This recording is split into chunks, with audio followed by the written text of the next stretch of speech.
Assalamualaikum warahmatullahi wabarakatuh. Selamat datang di channel EDH Story. Cerita kali ini terinspirasi dari kisah nyata. Namun, untuk menjaga privasi semua pihak, nama tempat dan karakter telah kami ubah. Jika terdapat kesamaan dengan kejadian atau tokoh tertentu, hal tersebut hanyalah kebetulan semata. Pastikan Anda menonton cerita ini sampai selesai agar tidak terjadi kesalahpahaman. Sebelum cerita dimulai, saya mohon keikhlasan Anda untuk memberikan like dan subscribe pada channel ini.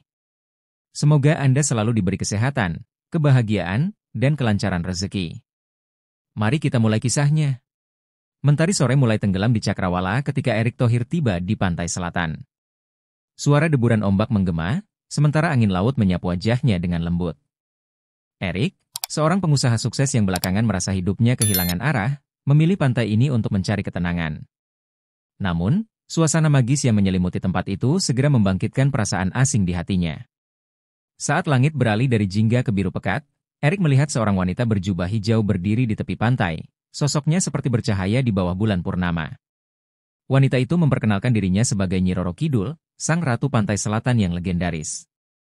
Dengan suara yang dalam dan penuh wibawa, ia berbicara tentang kejayaan negeri yang perlahan memudar.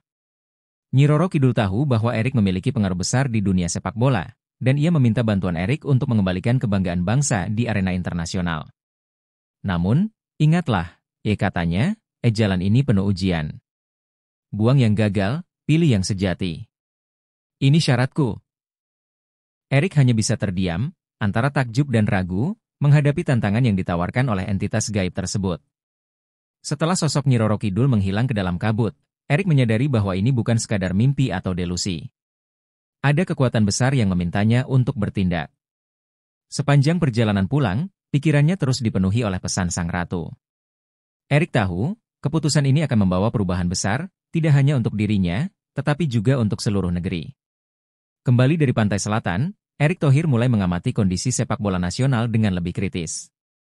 Ia mendatangi latihan tim nasional yang dipimpin oleh Shin Tae-yong, pelatih yang diidolakan banyak pihak. Tae-yong memiliki reputasi gemilang, tetapi belakangan ini, performa timnya merosot. Di tengah euforia persiapan turnamen internasional, Erick melihat ada ketidakseimbangan dalam skuad. Pemain-pemain berbakat sering tergeser oleh yang kurang kompeten namun memiliki koneksi kuat di belakang layar. Erick menyadari bahwa untuk memenuhi amanah Nyi Roro Kidul, ia harus melakukan sesuatu yang tidak populer. Sore itu, Erick memanggil Tae-yong ke kantornya. Dalam diskusi yang memanas, Erick mengutarakan niatnya untuk merombak sistem seleksi pemain secara total. Buang mereka yang hanya menjadi beban, meskipun itu berarti kita harus kehilangan nama besar, ucap Erick tegas. Tae-yong, yang selama ini mencoba menyeimbangkan idealisme dan tekanan politik, merasa terpojok. Tuan Erick, ini bukan hanya soal pemain. Ini juga soal bagaimana rakyat melihat sepak bola. Jika langkah ini gagal, saya yang akan disalahkan, jawabnya. Namun Erick tak bergeming, meyakinkan Tae-yong bahwa perubahan ini adalah satu-satunya jalan. Hari-hari berikutnya, Erick mulai membuat keputusan besar. Beberapa pemain senior yang dianggap tidak produktif diberhentikan dari skuad, sementara bakat-bakat muda mulai dipanggil. Keputusan ini langsung menuai pro dan kontra. Media nasional menyebutnya sebagai revolusi berbahaya, sementara para penggemar terpecah antara mendukung perubahan atau tetap mempercayai Tae-yong. Erick tahu, keputusan ini akan mengubah segalanya, baik atau buruk. Shin Tae-yong memulai turnamen internasional dengan tekanan besar. Perombakan skuad yang drastis memaksanya menyusun strategi baru dalam waktu singkat. Pada laga pertama, tim tampil gemilang, mengejutkan para pengamat yang sebelumnya meragukan keputusan Erick. Namun, kebahagiaan itu tak bertahan lama. Di pertandingan berikutnya, tim mengalami kekalahan memalukan melawan lawan yang seharusnya mudah dikalahkan. Kekalahan ini membuat Tae-yong dihujani kritik, dan suara-suara yang menyalahkan Erick semakin lantang. Erick, yang selalu mendukung Tae-yong dari belakang layar, mulai merasakan beban amanah Nyi Roro Kidul. Ia teringat pesan sang ratu, bahwa hanya mereka yang sejati yang layak bertahan.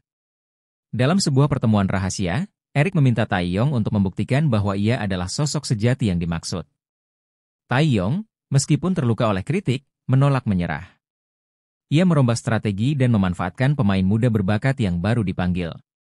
Kita tidak akan bermain untuk membuktikan apapun kepada mereka. Kita bermain untuk bangsa, ucap Tae-yong di depan timnya. Laga terakhir di babak grup menjadi pertaruhan besar. Tim menunjukkan permainan luar biasa, dan kemenangan mereka menjadi berita utama di seluruh negeri. Namun, Erik tahu bahwa perjuangan ini belum selesai.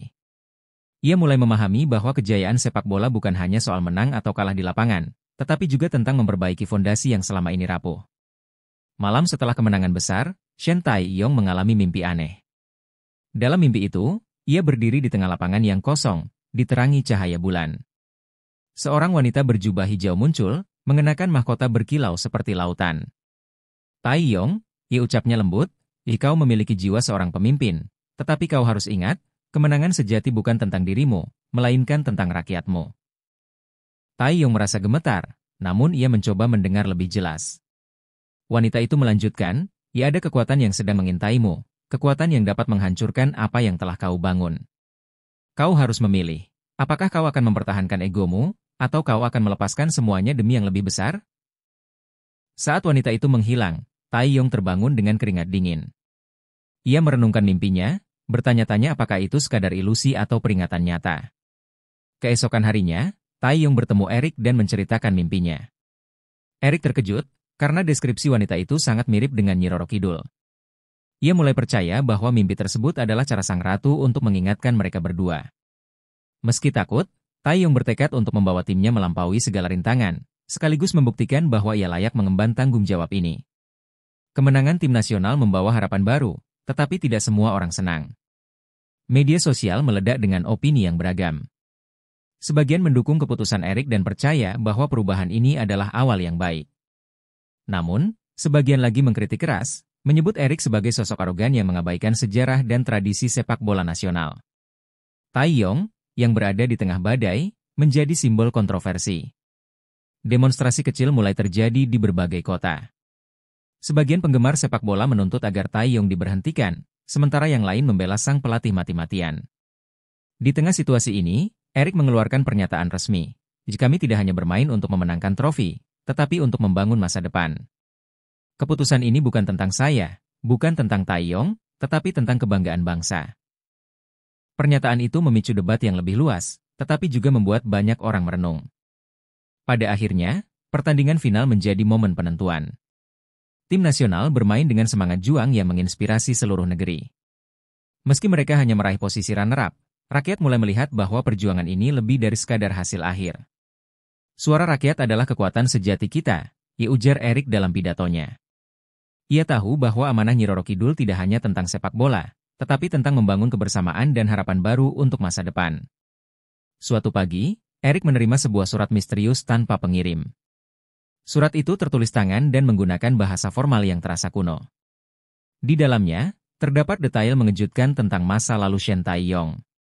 Disebutkan bahwa Tae-yong adalah keturunan dari seorang pelatih legendaris Asia yang pada masanya menciptakan strategi revolusioner dalam sepak bola. Namun, garis keturunan itu diselimuti tragedi karena leluhurnya dituduh mengkhianati negaranya demi kemenangan pribadi. Erik tertegun membaca surat itu. Ia mulai memahami mengapa Tae-yong begitu keras kepala dan terobsesi dengan kesuksesan tim. Strategi yang digunakan Tae-yong ternyata bukan sekadar metode modern, tetapi warisan dari keluarganya. Erik merasa ada sesuatu yang lebih besar yang harus diungkap. Ia memutuskan untuk menyelidiki lebih jauh, tetapi merahasiakan surat itu dari Tae-yong. Dalam pertemuannya dengan seorang pakar sejarah olahraga, Erik mendapat konfirmasi bahwa strategi yang digunakan Tae-yong memang berasal dari masa lalu.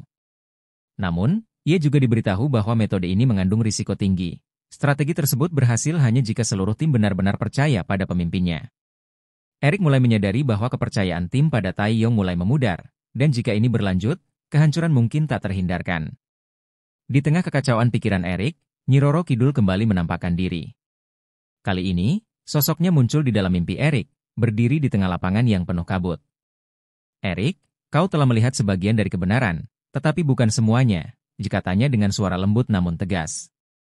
Amanah yang kuberikan adalah untuk membawa kejayaan, bukan untuk menambah kehancuran. Jika kau gagal melaksanakannya, kau akan kehilangan segalanya. Erik mencoba menjawab, tetapi suara sang ratu semakin keras, menguasai pikirannya. Waktumu hampir habis. Pilihlah jalan yang benar, meski itu menyakitkan. Ingat, hanya yang sejati yang layak bertahan. Saat Erik terbangun, ia merasa keringat dingin membasahi tubuhnya.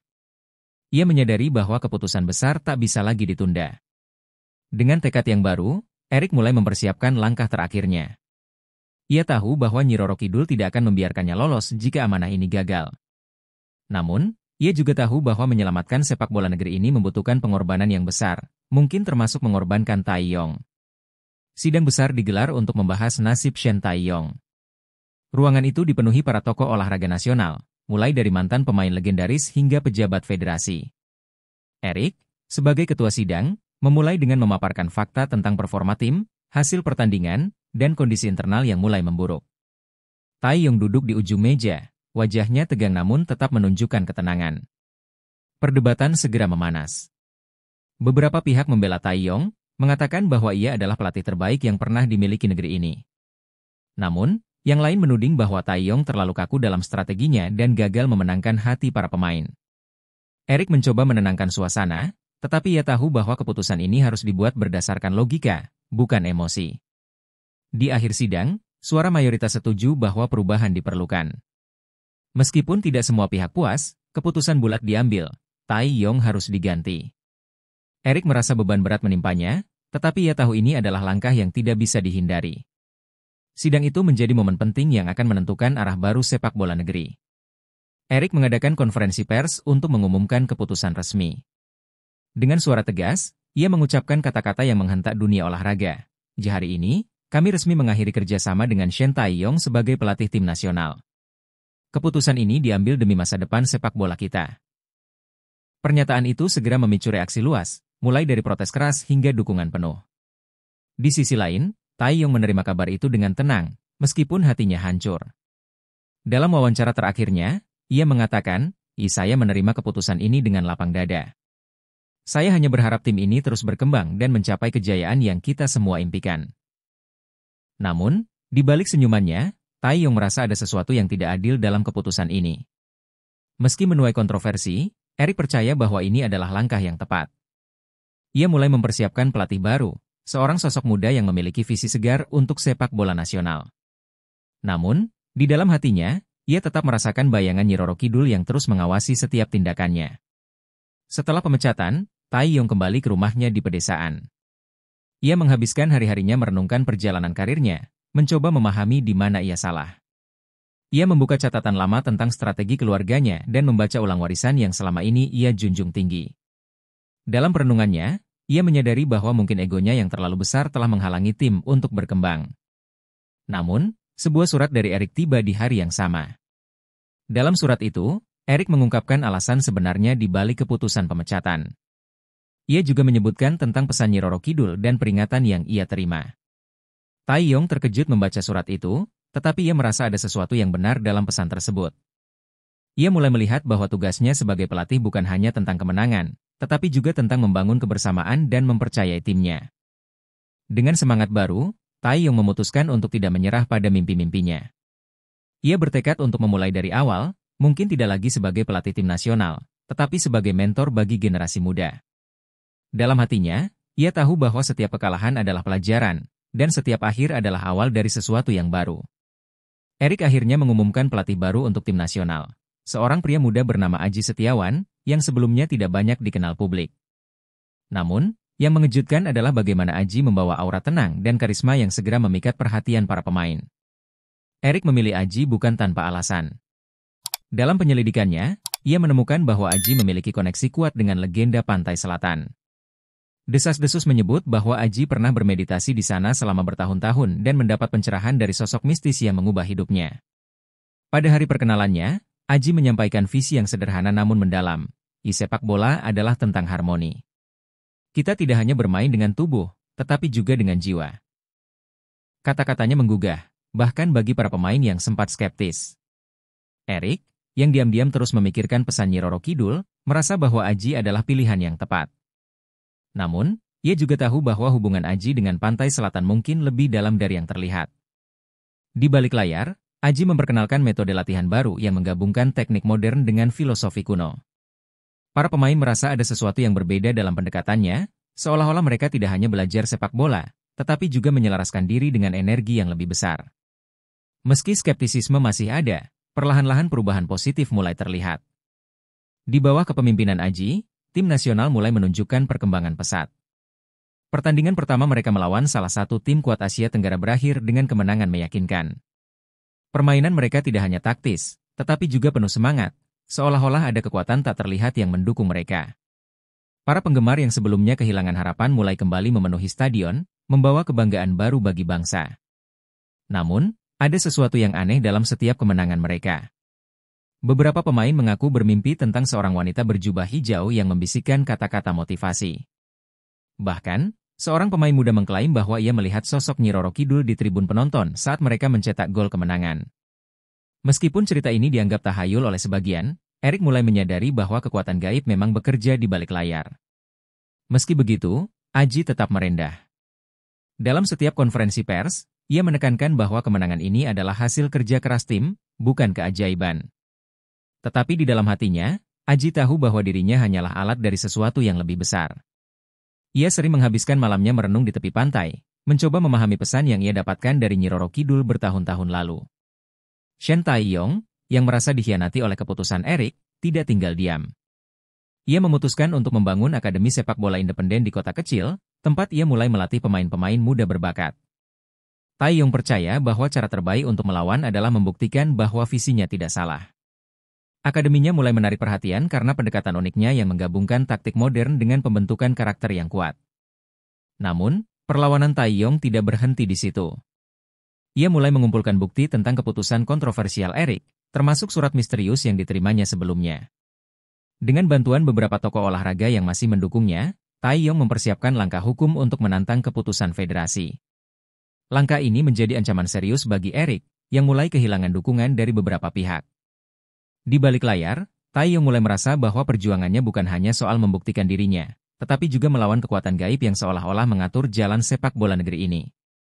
Ia menyadari bahwa hubungannya dengan Erik lebih dalam dari sekadar persaingan, melainkan bagian dari takdir yang ia belum pahami sepenuhnya. Di tengah tekanan yang semakin besar, Erik merasa jiwanya mulai terkikis. Ia sering bermimpi buruk tentang kehancuran tim nasional dan bayangan Nyi Roro Kidul yang terus mengawasinya. Dalam kegelisahannya, Erik memutuskan untuk mencari jawaban dari seorang pemuka agama terkenal yang tinggal di sebuah pesantren di pedalaman Jawa. Pemuka agama itu mendengarkan cerita Erik dengan penuh perhatian. "Amanah yang kau terima bukanlah beban biasa," ujarnya. "Tetapi kau harus ingat, kekuatan gaib hanya dapat memengaruhi mereka yang lemah hatinya. Jika niatmu murni, maka kau tidak perlu takut." Pemuka agama itu memberikan Erik sebuah doa khusus dan menyarankan agar ia kembali ke pantai selatan untuk mendapatkan kejelasan. Erik pun memutuskan untuk kembali ke pantai selatan. Di sana, ia bermeditasi di tepi laut, memohon petunjuk kepada Nyi Roro Kidul. Malam itu, sang ratu muncul sekali lagi. "Erik, kau hampir mencapai akhir dari amanah ini. Tetapi ingatlah, keputusan terakhir ada di tanganmu. Pilihlah dengan bijak, karena pilihan itu akan menentukan masa depan bangsa ini." Setelah pertemuannya dengan Nyi Roro Kidul, Erik mengalami mimpi yang luar biasa nyata.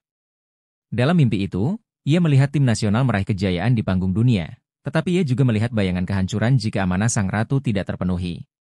Dalam visi itu, Taiyong dan Aji berdiri di sisi yang berlawanan, tetapi keduanya tampak terhubung oleh benang merah yang tak terlihat. Erik melihat dirinya di tengah lapangan, dikelilingi oleh pemain-pemain yang ia latih dan bimbing. Namun, suara Nyi Roro Kidul menggema di udara, "Kejayaan hanya akan datang jika kau memilih yang sejati." Erik terbangun dengan napas tersengal, menyadari bahwa waktunya semakin sedikit untuk membuat keputusan besar.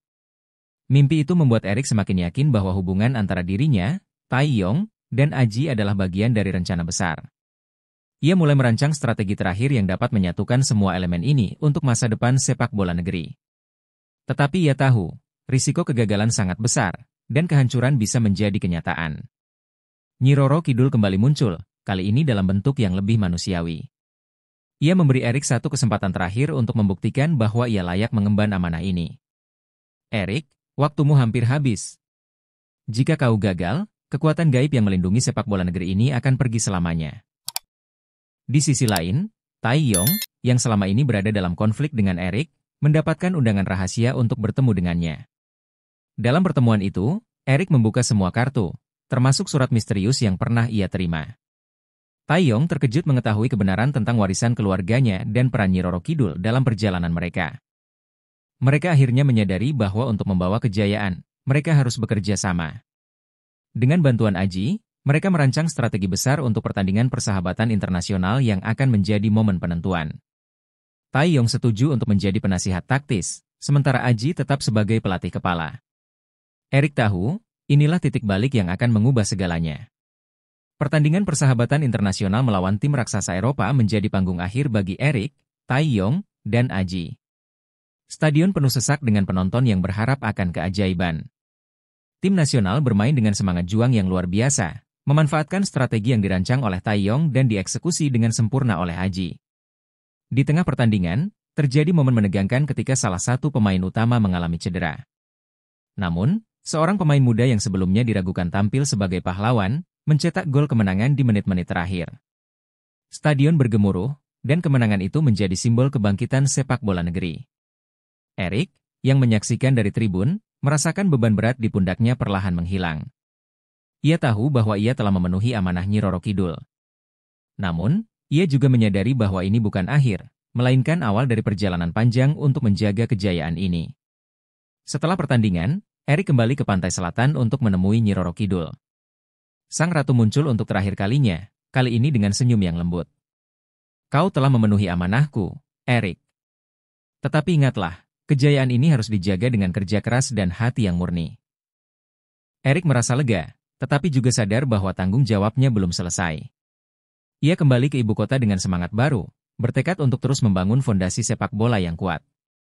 Taeyong, yang kini telah berdamai dengan dirinya sendiri, melanjutkan misinya di akademinya, sementara Aji terus memimpin tim nasional dengan penuh dedikasi.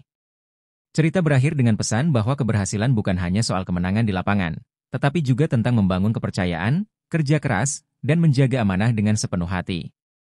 Kejayaan sepak bola negeri ini akhirnya menjadi simbol persatuan dan harapan bagi seluruh rakyat.